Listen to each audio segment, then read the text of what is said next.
ये शिक्षा का काम, ये पानी का काम, बिजली का काम, ये हर जगह होता है और एक बजट होता है। लेकिन मेरा आपसे निवेदन है विधायक महोदय,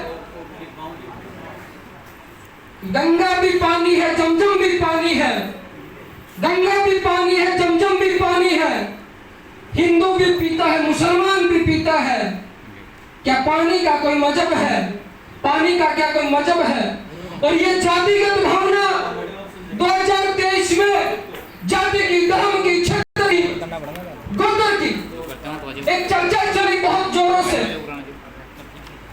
अपने चुनाव के बाद कभी मंच पर ये नहीं कहा कि मैं ऐसा नहीं हूं, मेरे बारे में ऐसी बात फैलाई जा रही है।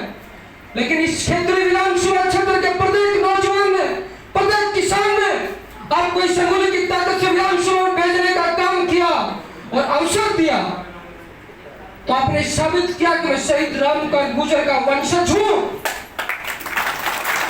जो कभी मंचों पर बोल करके किसी जाति और धर्म की बात नहीं करता, मैं इस क्षेत्र में काम करके दिखाने का काम करता हूं। पर मेरे बूथ स्तर के कार्यकर्ताओं से मेरा आग्रह है, क्या भाषण देने नहीं खड़ा हुआ। आप सब लोग फेसबुक चलाते हो, आप सब लोग ट्विटर चलाते हो, ये अपनी आपस की लड़ाई है। हो सकता है मेरा व्यक्तिगत काम कोई नहीं हो सकता है कभी बढ़ाओ गया हो तो फतेह सिंह जी को पहले आके गाड़ी में बैठा ले, मेरा नंबर नहीं आया हो। ये राजनीति अपने स्तर तक अपने को करनी है। पंचायत राज का चुनाव होगा, एक पंचायत में 6 लोग टिकट मांगेंगे, हो सकता है उसमें नरेश बढ़ाव का नाम भी नहीं आए, क्या पता मेरे लिए कुछ अलग सोच रखते हो। लेकिन अपन ने जिस कार्यकर्ता को, जिस गांव में, जिस ढाणी में ये कहा था कि जिन्हें धर्मपाल को वोट दो, आपके लिए काम करने की जिम्मेदारी मेरी है, आपको जनसंवाद केंद्र तक गाड़ी में बैठा कर ले जाने की जिम्मेदारी मेरी है। उस कार्यकर्ता को ये भनक नहीं लगनी चाहिए कि मेरी टिकट किस स्तर तक कटी, मेरा नाम किस लिए नहीं आया। क्योंकि नौजवान साथियों और ये बूथ स्तर की टोली बैठी है, आप सब लोग नेता बैठे हो। 2026 में नहीं तो 2029 में क्या पता आपके लिए कोई बड़ी सोच का काम आएगा। मैं निवेदन करना चाहता हूं कि बूथ स्तर के कार्यकर्ताओं से, धर्मपाल जी का काम पूरा हो गया। एक जगह कार्यक्रम में मैं बैठा था, बैठक थी, वहां लोग बैठे थे कि धर्मपाल जी फोन नहीं उठाते। अब सामने वाला ये तो कह नहीं सकता कि रोड नहीं बनी, काम नहीं हुआ, कहीं सरपंच अपने पक्ष में है।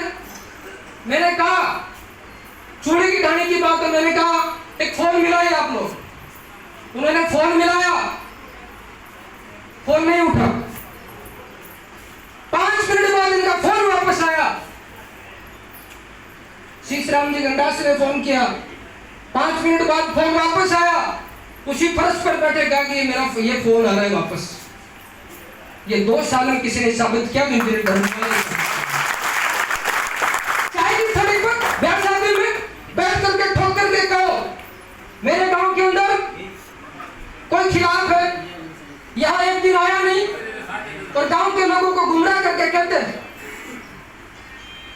20 लाख रुपए सबको दिए, मेरे को नहीं दिए।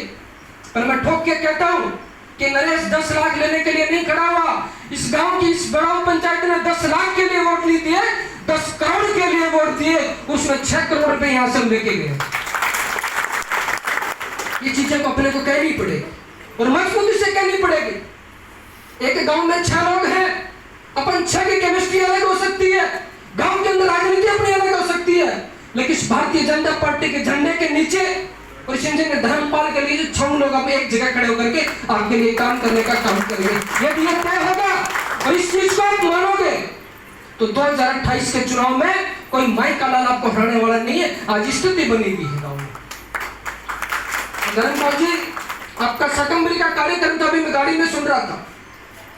जो चीज 3 साल पहले बोली गई, उस सरदारी के बीच में बहुत मजबूती से इस बात को रखा आपने और कहा मेरा आग्रह है कि बहुत हो गया मौन व्रत, 25 साल की संघर्ष ने और शहीद राम कौर जी के जो सपने थे, शहीद राम कौर जी ने जो आपके बीच में खून में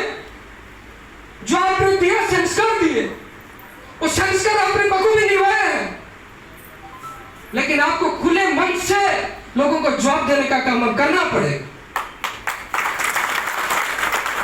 आप सब लोग एक में हो, आप सब लोग एक ही मंत्र के साथ 2025 या 2026 पंचायत राज के चुनाव में कमल का निशान इंजीनियर धर्मपाल की फोटो के साथ मतदान करने का काम करेंगे और 2 पंचायत समितियां बनेंगी,